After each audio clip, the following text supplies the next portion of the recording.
हूशान की बुलंदी की तरफ जाते हुए कहीं अटकेलियां करते बादल छूकर गुजरते हैं तो कहीं बारिश भिगो जाती है। कहीं खूबसूरत फूल दिखाई देते हैं तो कहीं हसीन परिंदे खोशे चुनते नजर आते हैं। रास्ते में मनते मुरादे पूरी करने के लिए मुकद्दस हौज भी मिलते हैं। 3 घंटे की तवील मुसाफत के बाद हम वांगशान की बुलंद तरीन चोटी पर पहुंच चुके हैं।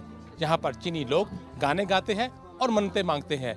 इससे आगे क्या है, आइए हम आपको दिखाते हैं। बादलों के दरमियान से गुजरती चेयर लिफ्ट के मनाजिर सयाहों को मशहूर कर देते हैं। 6000 फुट की बुलंदी पर भी सब्जे की बहुतात नजर आती है, जहाँ चिनार के कतार अंदर कतार खड़े दरख्त ग्रेनाइट की चोटियों को और भी खूबसूरत बना देते हैं।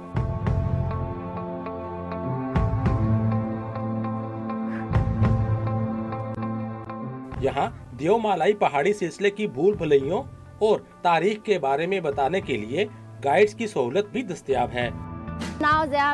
होशान पहाड़ियों की 100 मिलियन बरस की तारीख है, जबकि केबल कार और हाइकिंग ट्रैक पर भी कई बरस कबल इक़दाम किए गए थे।